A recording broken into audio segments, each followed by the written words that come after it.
الحمدللہ رب العالمین، الصلاۃ والسلام علیک ختم الانبیاء والمرسلین وعلی طیبین الطاہرین المعصومین المسلمین، اما بعد فقد قال رب المشرقین ورب المغربین فی القرآن الکریم فرقان مجید، بسم اللہ الرحمن الرحیم، قل لا اسألکم علیہ اجرا الا المودۃ فی القربى، صدق اللہ العلی العظیم۔ صلوات علی محمد۔ عزاداران امام مظلوم ماتمی حضرات، نوح خان ساتھی، اور جہاں تک یہ پیغام جا رہا ہے، فرشیدہ ذکر مصائب اور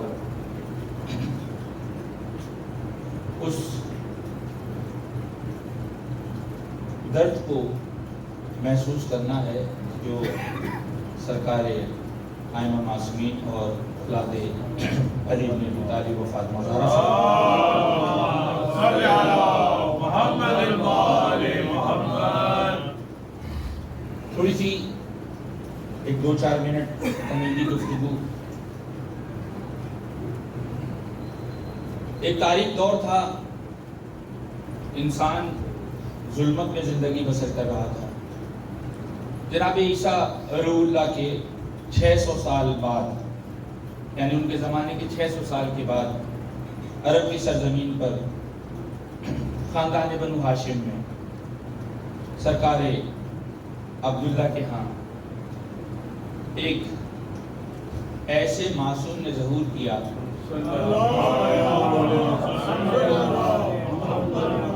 کہ جس نے تمام تر سرزمین عرب کا نقشہ بدل کے رکھ دیا۔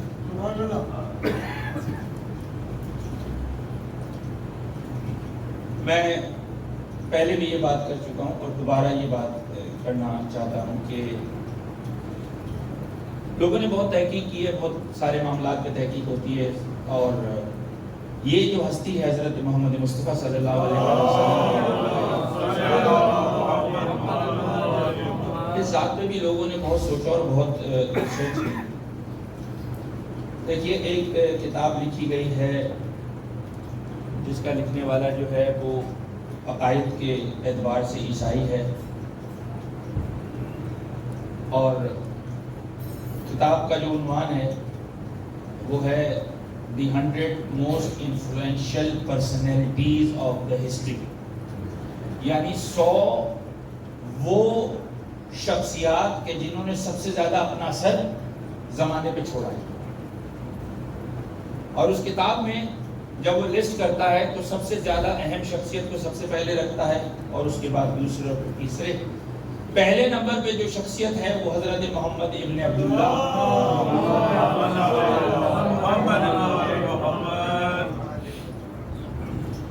اگر کوئی مسلمان یہ کتاب لکھتا تو ہم یہ مانتے کہ ٹھیک ہے جی مسلمان ہے، اس کا عقیدہ اس بات کی اجازت ہی نہیں دیتا کہ حضور پاک صلی اللہ علیہ وآلہ وسلم کی ذات سے اوپر کسی ذات کو رکھے۔ لیکن چونکہ عقیدے کے اعتبار سے عیسائی ہے اور جناب عیسیٰ کو اللہ کا بیٹا تسلیم کرتا ہے، لیکن اللہ کا بیٹا تسلیم کرتے ہوئے بھی اللہ کے بیٹے کو اس مقام پہ نہیں رکھا جہاں پہ محمد مصطفیٰ کو رکھا، وہاں نہیں رکھا۔ تو یہ ثابت کرتا ہے کہ اس کی تحقیق جو ہے وہ حقیقت پر مبنی ہے، یہ عقیدے پر مبنی نہیں ہے، حقیقت پہ مبنی ہے۔ یہ تحقیق یعنی حقیقت پہ مبنی ہے، عقیدے پہ مبنی ہوتی تو پوچھنے والوں نے سوال کیا، اعتراض کیا کہ بھائی میرے، تو عقیدے کے اعتبار سے تو عیسائی ہے، عقیدے کے اعتبار سے عیسائی ہے، لیکن وہ مسلمان جو تجھے اور مجھے مشرک کہتے ہیں، ان کے نبی کو تو نے اللہ کے بیٹے سے پہلے رکھ دیا، تو نے اللہ کے بیٹے سے پہلے رکھ دیا۔ جب یہ سوال ہوا تو لامالا اس کا جواب تو دینا ہے، کیونکہ کانفرنسز ہوتی ہے، کتاب لکھی ہے، اتنی بڑی کتاب، یعنی 100 most influential personalities of the history, یعنی پوری ہسٹری کی آج تک، آدم سے لے کر اور خاتم تک اور اس کے بعد تک اور سب۔ تو میرا اپنا خیال یہ ہے کہ جب کسی نے اعتراض کیا ہوگا تو اس نے کہا ہوگا اچھا بھائی دیکھو بات سنو، یہ تو میں نے لکھ دیا پہلے نمبر پہ، اب میں ایسا کرتا ہوں اللہ کے بیٹے کو دوسرے نمبر پہ لکھ دیتا ہوں، پھر تو مان جاؤ گے، اللہ کے بیٹے کو دوسرے نمبر پہ لکھ دیتا ہوں۔ مگر اس نے پھر بھی ایسا نہیں کیا، اس نے اللہ کے بیٹے کا نام دوسرے نمبر پہ نہیں لکھا، کیونکہ تحقیق مبنی پر حقیقت تھی، اور اس نے جو ٹائٹل تھا وہ یہ تھا کہ موسٹ انفلوئنشل۔ اب انفلوئنشل کون ہوتا ہے؟ جو اپنا اثر و رسوخ چھوڑتا ہے۔ تو اب اس نے جب تحقیق کی تو اس کو پتا چلا کہ اللہ کے بیٹے نے وہ اثر نہیں چھوڑا جو حضرت محمد مصطفیٰ نے چھوڑا۔ محمد وعلی محمد صلوات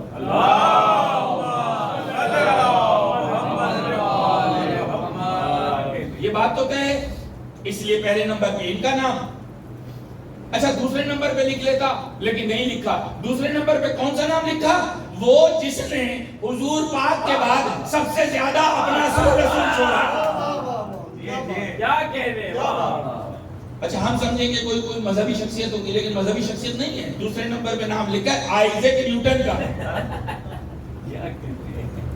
آئزیک نیوٹن ایک سائنسدان ہے، فزکس کے کچھ قوانین اس نے دنیا کو بتائے، لیکن اس کے بتائے ہوئے قوانین سے اثر یہ ہوا کہ دنیا کی شکل بدل گئی، اور اسی کے بتائے ہوئے قوانین پہ آج زندگی اور دنیا مزید ترقی کر رہی ہے۔ تو آئزیک نیوٹن دوسرے نمبر پہ، پھر آیا تیسرے نمبر پہ اللہ کے بیٹے کا نام، یعنی عیسیٰ ابن مریم۔ درود پڑھیے مل کر۔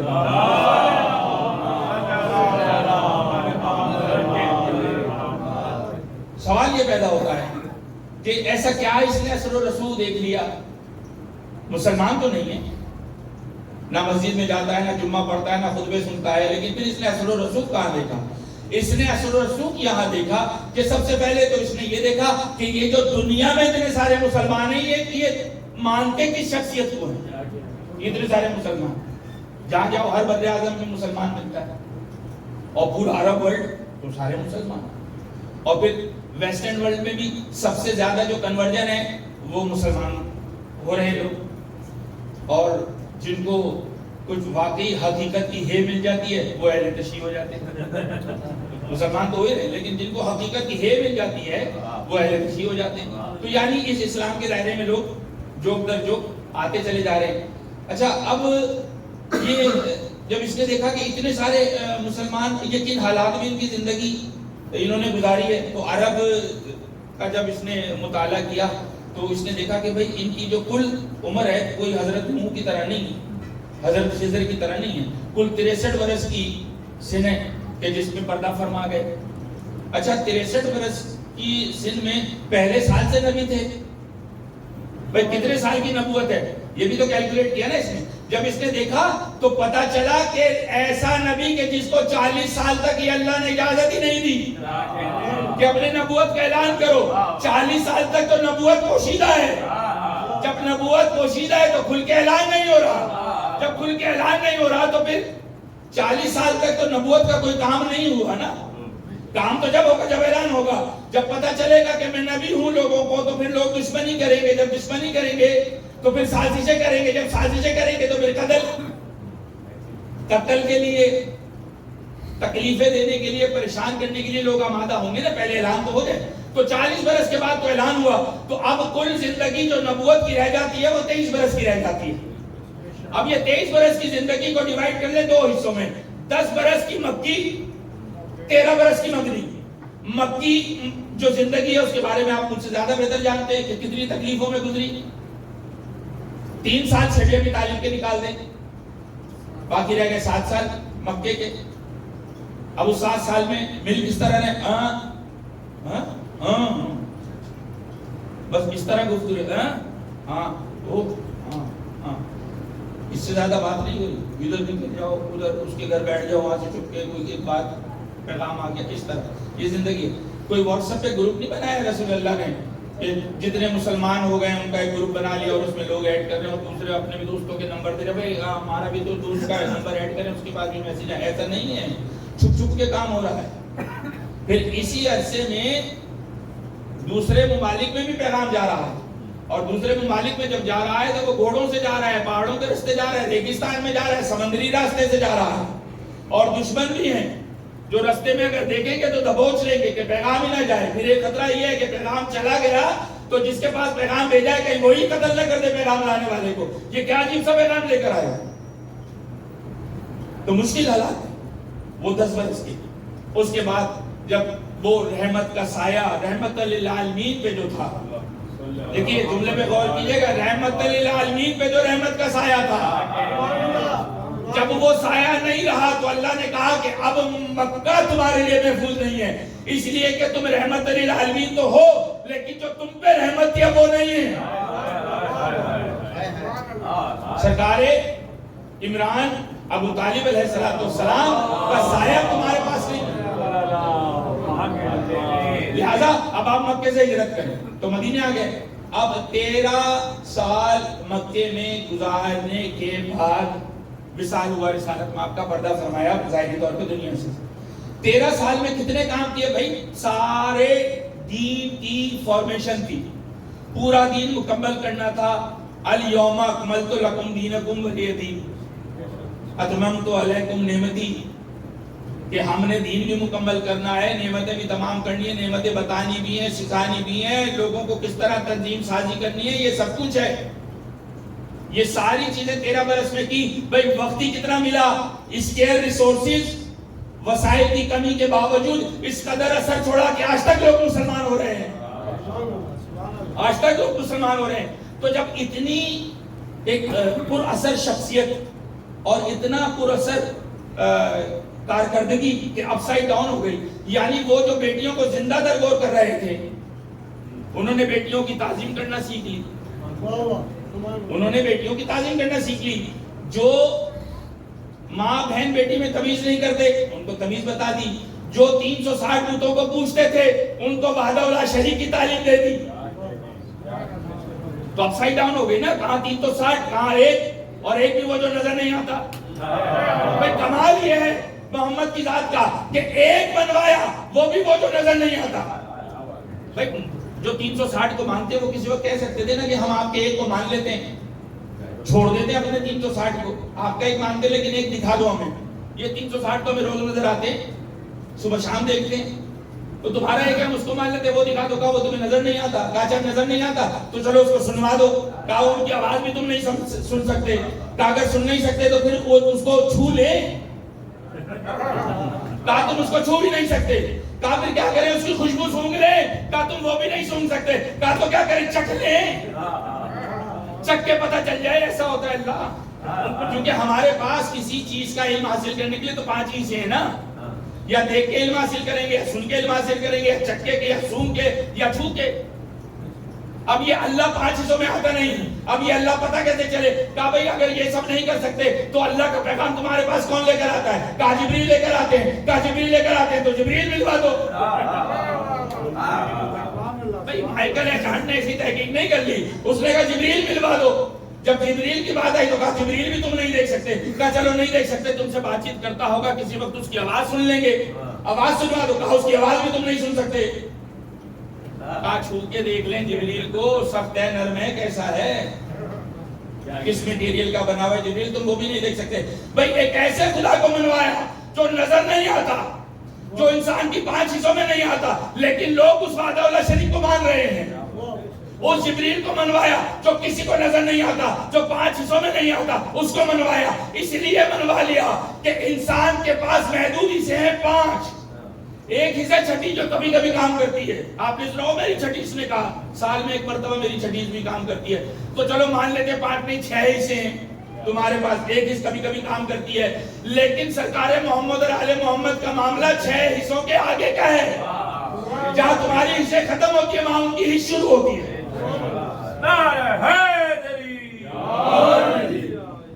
اس اللہ کے نبی نے، محبوب نبی نے، رحمت للعالمین نبی نے کل 23 برس کی نبوت میں پوزیشن بالکل چینج کر دی. اور اس قدر اثر کہ لوگوں کی زندگی، تمدن، رہن سہن، لوگوں کی گفتار، گفتگو، سب کچھ تبدیل ہو گئی. اور اب تک ان کے زیر اثر ہیں اور سنتے ہیں، ان کی سیرت سنتے ہیں، وہ ایک اسوائے حسنہ ہے ان کی زندگی. اس نے کہا نہیں یہ پہلے نمبر پہ ہونا چاہیے. اب جب پہلے نمبر پہ ہیں تو اب جو مسلمان ہوئے انہوں نے کہا کہ سرکار بڑا کام کیا آپ نے، ہم چاہتے ہیں کچھ انعام دیں. بس تھوڑی سی زحمت ہے، آپ کو اس بات کو سمجھ جائے گا تو سب کچھ سمجھ جائیں گے. تھوڑی سی آپ کو ہم کچھ دیں، آپ نے اتنا کام کیا. مر گئے تھے اندھیرے میں تھے، آپ لائے نور کی طرف. ہمیں تو تمیز ہی نہیں تھی ماں بہنیں رشتوں کی، یہ تو آپ نے بتایا ہمیں، تو ہم آپ کو کچھ اجر دینا چاہتے ہیں. بولیں کیا چاہیے آپ کو؟ مال و دولت، زر زمین، کوئی ہماری اولاد میں سے آپ کی کنیزی میں، آپ کی غلامی میں جس کی طرف آپ اشارہ کریں ہم دینے کو تیار ہیں. ہم اتنے خوش ہیں آپ سے. کہا تم میرے سے خوش ہو ٹھیک ہے، لیکن میں اپنے اللہ سے پوچھے بغیر تمہیں جواب نہیں دے سکتا. تو تم نے سوال کر لیا مجھ سے، میں نے سن لیا، میں اپنے اللہ سے رجوع کروں گا، جیسا جواب آئے گا تمہیں بتا دوں گا. کب بتائیں گے؟ کل ہی لے لینا جواب. ہاتھ کنگن کو عارضی کیا، ابھی سوال آیا ابھی پوچھ لیں گے. پوچھ لیا کہ سرکار یہ انعامات دینا چاہتے ہیں مجھے دنیاوی، کہو کیا کہوں؟ تو اللہ نے کہا قل لا اسألکم علیہ اجرا الا المودۃ فی القربى. ان سے کہہ دو کہ جو اجر دینا چاہتا ہے، جو تسلیم کر لیتا ہے کہ آپ نے کوئی کام کیا ہے رسالت کا، جب تسلیم کرے گا جب ہی مسلمان ہوگا. جب تسلیم کر لے تو اس کی اجرت دے دے، اور اجرت میں یہ دے کہ میرے قرابت داروں سے مودت کرے. محمد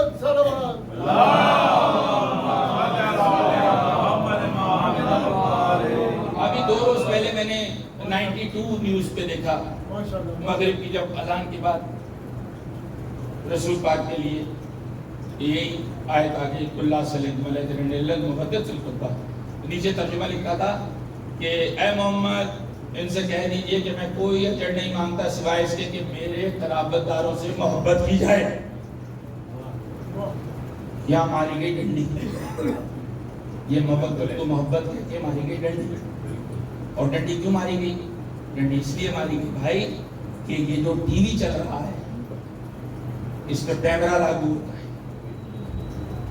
کیمرہ ہے سرکاری ادارہ، سرکاری ادارے کی سرپرستی کرتی ہے سرکار. اگر وہ مودت کا صحیح ترجمہ لکھ دے تو جس طرح جیو ٹی وی پہ 15 دن کی پابندی لگ گئی 92 پہ بھی لگ گئی.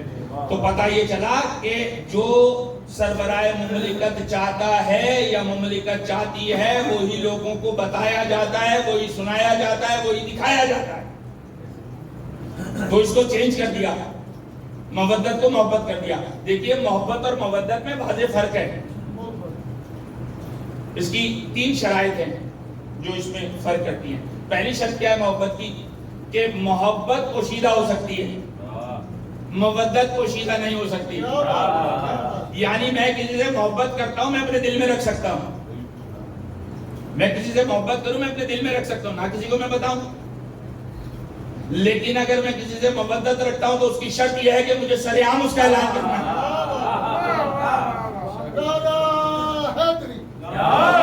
اس لیے اللہ نے کہا کہ ان سے کہو کہ محبت کریں. محبت نہیں چاہیے، محبت چاہیے، کیونکہ محبت کریں گے تو اپنے دل میں رکھیں گے، اور محبت کریں گے تو برملا اس کا اظہار کریں گے. اس لیے محبت کریں. پہلی شرط تو یہ ہو گئی کہ اس کا برملا اظہار کرنا ہے. اچھا دوسری شرط کیا ہے؟ محبت کی یہ شرط نہیں ہے کہ اگر میں کسی سے محبت کروں تو سامنے والا بھی مجھ سے محبت کرے. کہ میں اس کو بولوں بھائی میں محبت کرتا ہوں تم کیوں نہیں کر رہے؟ بھائی میں نہیں کر رہا تم کیوں کر رہے ہو؟ تم بھی مت کرو. یہ محبت کی شرط ہے کہ سامنے والا کرے نہ کرے آپ کو محبت ہے. ون سائیڈڈ لو ہوتا ہے، لیکن محبت ون سائیڈڈ نہیں ہوتی. محبت کی شرط یہ ہے کہ اگر آپ کسی سے محبت کرتے ہیں تو اس پہ لازم ہے کہ وہ بھی آپ سے محبت کرے. اس لیے اللہ نے یہ نہیں کہا کہ مجھ سے محبت کرو، بلکہ یہ کہا کہ محمد ان سے کہو کہ آپ کے اقربا سے محبت کرے. مجھ سے محبت کریں گے تو لازم نہیں ہے کہ میں بھی محبت کروں. اگر انہوں نے مجھ سے محبت کر لی تو اللہ پہ لازم نہیں ہے کہ کوئی بندہ اللہ سے محبت کرتا ہے تو اللہ بھی اس سے محبت کرے. لیکن میرے سرکار محمد اور آل محمد کے جو اقربا ہیں ان پہ لازم ہے کہ اگر کوئی ان سے محبت کرے تو وہ بھی ان سے محبت کرے، وہ بھی ان سے محبت کرے. یہ دوسری شرط. اب یہ جو مودت کا اظہار ہے وہ کیسے ہوگا؟ گھر میں بیٹھ کے تو نہیں ہوگا. اور آپ گھر میں کر لیں, کیوں کر لیں؟ ہم محبت کرتے ہیں نہیں, ہم تو مودت کرتے ہیں. تو مودت تو باہر ہوتی ہے بھائی, وہ تو سڑک پہ ہوتی ہے, میدان میں ہوتی ہے, مجمع عام میں ہوتی ہے, وہ تو گھر میں نہیں ہوتی ہے. جو لوگ کہتے ہیں گھر میں کر لینا مجلس, مجلس کا کام نہیں ہے. دیکھیے اللہ کے رسول نے بتایا ہے کہ جب نماز پڑھنی ہے تو چھپ کے پڑھ لو, چھپ کے پڑھ لو نماز. اللہ کے رسول نے تاریکی میں جا کے نمازیں ادا کی ہیں, غار ہیرا میں جا کے نمازیں ادا کی ہیں. پہاڑی پہ جہاں نوجوان نہیں چڑھ سکتا وہاں جا جا کے عبادتیں کی ہیں, اس لیے کہ کوئی ڈسٹرب نہ کرے, اس لیے کہ کوئی ڈسٹرب نہ کرے. عبادت اس طرح ہوتی ہے کیونکہ اللہ سے محبت ہے, لیکن مودت ہوتی ہے سرے عام, وہ چھپ کے نہیں ہو سکتی کہ میں نے مجلس کر لی, میں نے ماتم کر لیا, مجھے سرے عام کرنا ہے. اللہ نے شرط رکھی ہے ان سے محبت کرو اور سرے عام کرو. یہ جو یہ کہتے ہیں ہمیں کیا کر لیتے ہیں, کمرے میں کر لیتے ہیں, کمرے میں ہوتی نہیں ہے محبت, یہ ہوتی باہر ہے, یہ سڑک پہ ہوتی ہے, میدان میں ہوتی ہے, اور ہو رہی ہے. آپ نہیں کہتے جو چیز سرے عام کرنے کی تھی اس کو چھپا کے اندر لے کر آ رہے ہیں, اور جو چھپا کے کرنے کی تھی اس کو سرے عام لے کے جا رہے ہیں.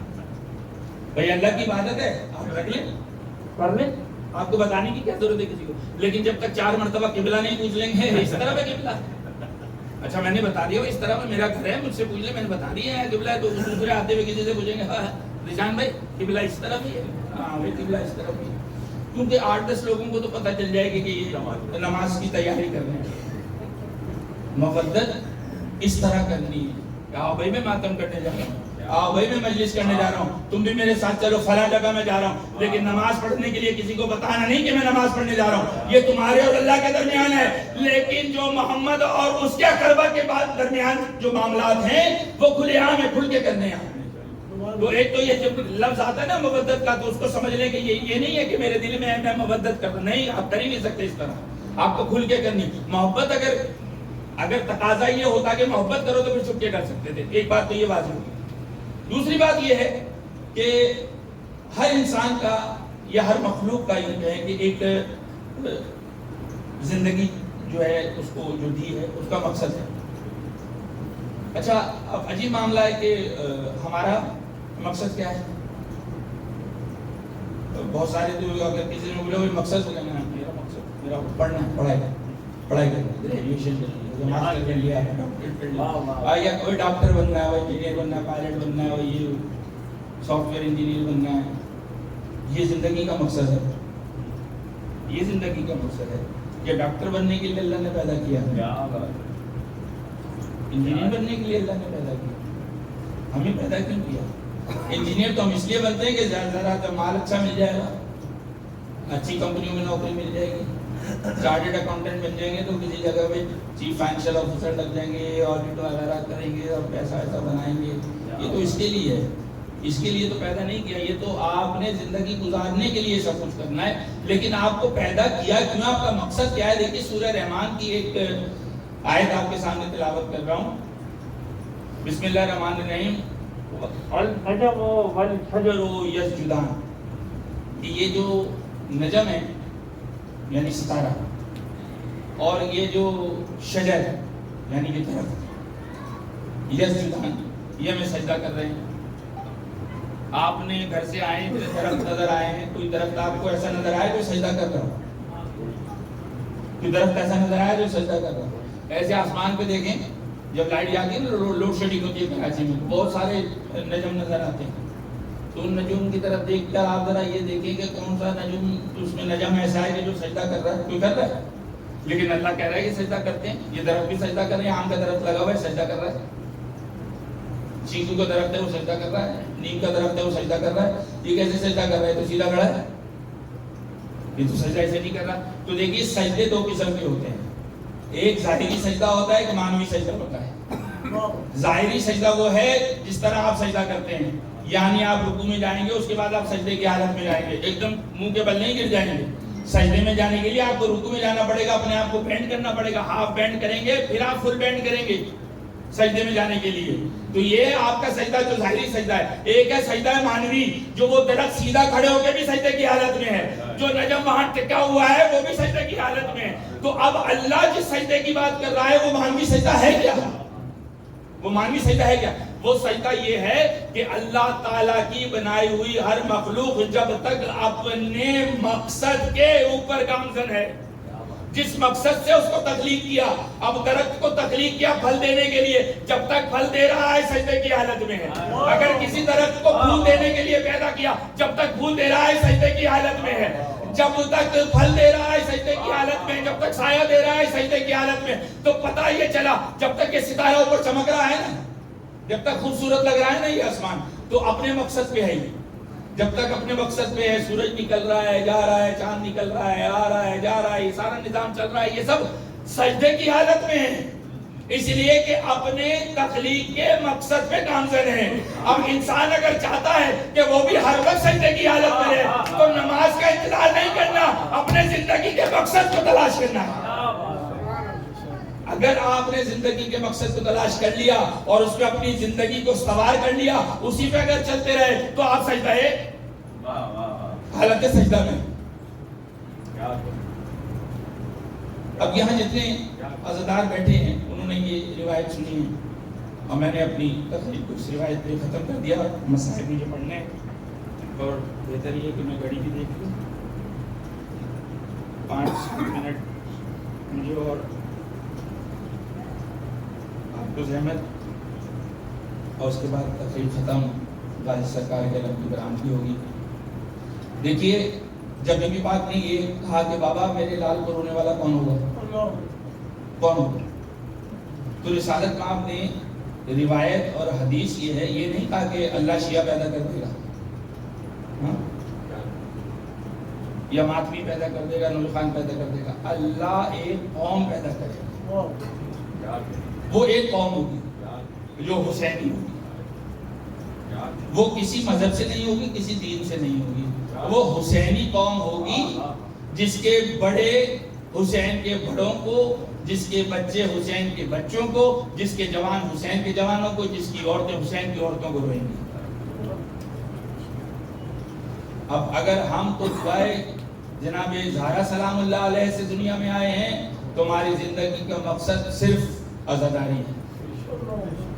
شاعر نے 2 مصروں میں یہ بات بیان کر دی, ہم سے کہتے ہو کہ شبیر کا ماتم نہ کرو, ہم سے کہتے ہو کہ شبیر کا ماتم نہ کرو, ہم عزادار ہیں رونے کے لیے آئے ہیں, ہمارا مقصد رونا ہے.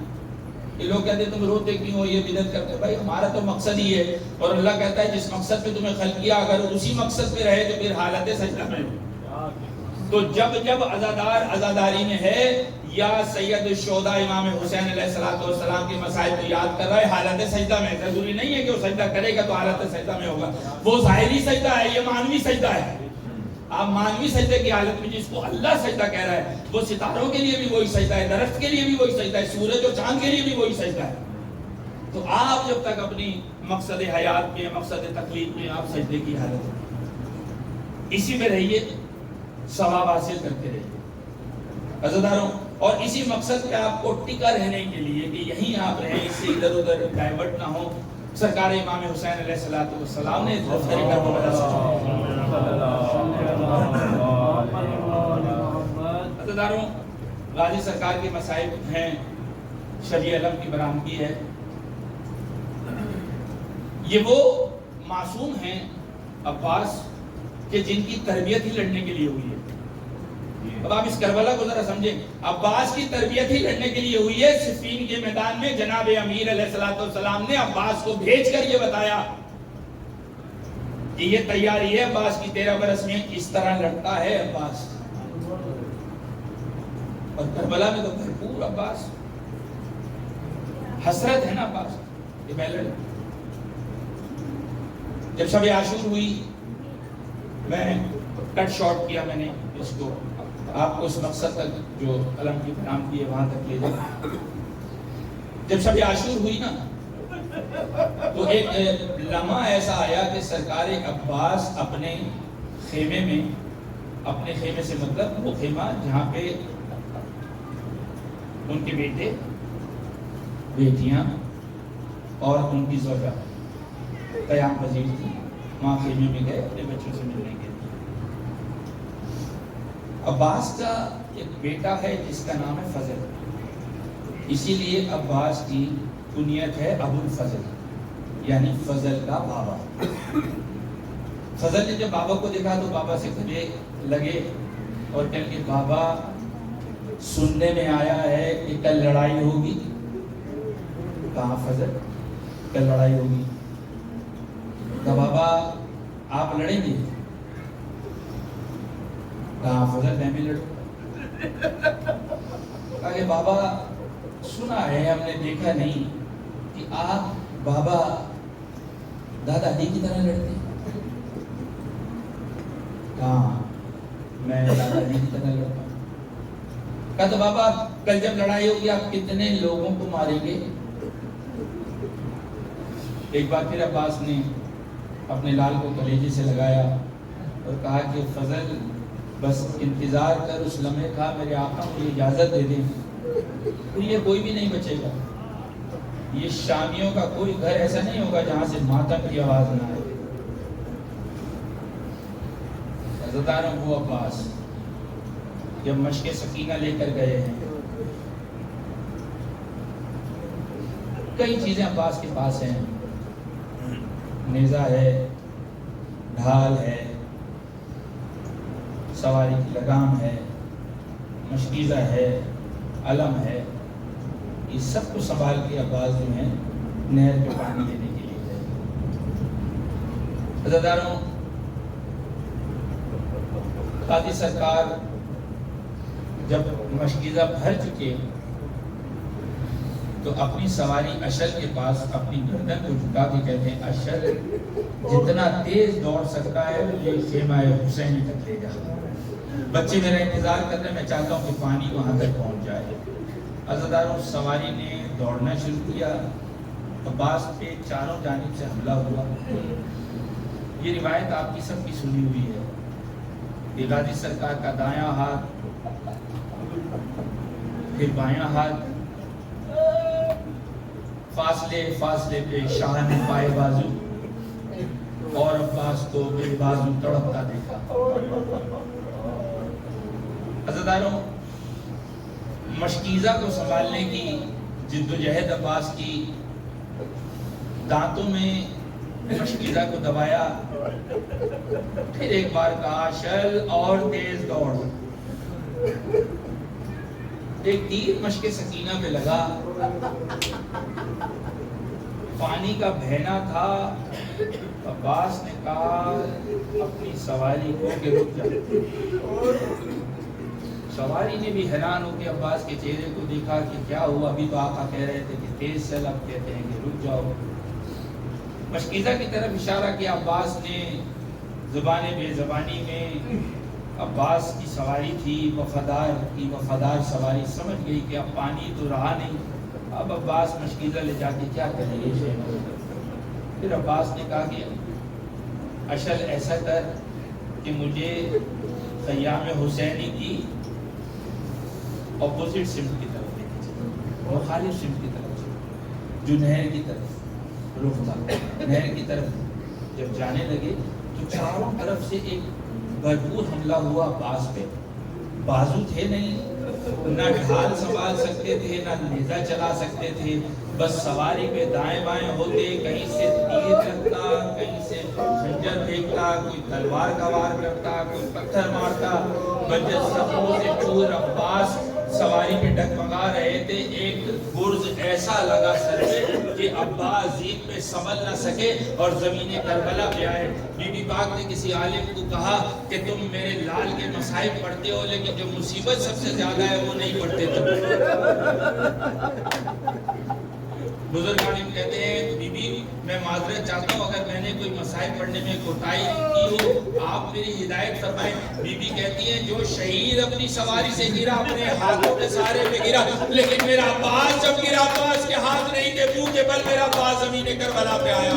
عزتداروں جب عباس کے سر پہ گرز لگا، عباس زمین کربلا پہ آئے، منہ کے بل ایک پتھر سے جا کے ٹکرائے۔ جب پتھر سے جا کے سر ٹکرایا عباس کا تو آواز دی السلام علیکم یا آقا عباس کی مدد کے لیے آئی ہے. عزیزانو حسین دونوں ہاتھ اپنی کمر پہ رکھ کے بس یہ کہتے جا رہے ہیں عباس میری کمر ٹوٹ گئی ہے, عباس میری کمر ٹوٹ گئی, میں آتا ہوں میرے بھائی, میں آتا ہوں تمہارے پاس. فرات کے کنارے عباس کا بے دست لاشا پایا, دوزانو ہو کے بیٹھے, عباس کا سر اپنی آغوش میں رکھا. عباس کہتے آقا میری ایک آنکھ میں تیر ہے, ایک آنکھ میں خون بھرا ہوا ہے, اس کو صاف کر دیں, چاہتا ہوں آپ کی زیارت کریں. حسین نے خون صاف کیا. عباس نے دیکھا, الحمدللہ کہا, آقا جب آیا تھا سب سے پہلے آپ کی زیارت کی تھی, اب جا رہا ہوں تو آپ کی زیارت چاہتا تھا, آپ کی زیارت کروں, آپ نے یہ شرف بخشا, آپ کی زیارت ہو گئی. آقا دو باتیں ہیں, ایک تو یہ کہ مجھے معاف کیجیے گا, جب بھی آپ آئیں آپ کی تعظیم میں کھڑا ہوں, میرے ہاتھ نہیں, میں کھڑا نہیں ہو سکتا, تو آپ سے معذرت چاہتا ہوں. دوسرے یہ کہ کبھی میں نے آپ کو آواز دے کے نہیں بلایا, آپ ہی کی آواز میں دوڑ کر آیا ہوں, لیکن میں کیا کروں, میں اس قدر زخمی تھا. حسین کہتے ہیں کوئی بات نہیں. عباس کہتے ہیں آقا دوسری بات یہ ہے کہ آپ میرے ساتھ ہی شہیدوں کے لاشیں گنجے شہیدہ میں لے جا کے اور خیمہ گاہ تک لے کر گئے, لیکن میری لاش کو آپ خیمہ تک لے گئے. عباس کہا اس لیے کہ وہ معصوم سکینہ جس سے مشکیزہ لایا تھا, یہ کہہ کہ پانی لے کر آ رہا ہوں, وہ اس کا سامنا نہیں کر سکتا, کیونکہ مجھے پتا ہے سکینہ نے سب بچوں کو اکٹھا کیا ہوگا اور کہا ہوگا میرے چچا بھی پانی لے کر آ رہے ہیں. عزادارو بس عباس کا اتنا کہنا تھا, کہا آپ مشق سکینہ لے جائیے, اپنی فوج کا علم لے جائیے. حسین نے مشکیزہ اور علم کو پکڑا, خیموں کی طرف چلنا شروع کیا. جب عباس کا پرچم نظر آیا, سکینہ نے کہا سب بچوں کو بلاؤ, میرے چچا پانی لے کر آ رہے ہیں. وہ علم اس کے ساتھ مشکیزہ ہے. جب مشکیزہ اور علم خیمے کے نزدیک آئے اور عباس نہیں آئے, سکینہ نے دوڑ کر کہا بابا میرے چچا کا ہے, کہا عباس نہیں آئے, مشکیزہ میں پانی بھی نہیں ہے. بس اتنا سننا تھا, بچوں سے کہا بچوں اپنے کوزوں کو توڑ دو, اب میرے چچا نہیں آیا, نہ پانی آیا, اب تمہیں پانی نہیں ملے گا. عزادارو یا سکینہ نے یہ بچوں سے کہا, وہاں جناب زینب نے فضہ سے کہا سب بیویوں کو اکٹھا کرو, سب بیویوں کو اکٹھا کرو. بیویوں کو اکٹھا کر کے کہتی ہے بیویوں تم سے وعدہ کیا تھا, تمہارے پردے کی ضمانت دی تھی, اب میرا غیور عباس نہیں رہا, جس کے سارے میں بھی ضمانت دی تھی, میں علی کی بیٹی پردوں کو ضمانت حافظ کرتی ہوں.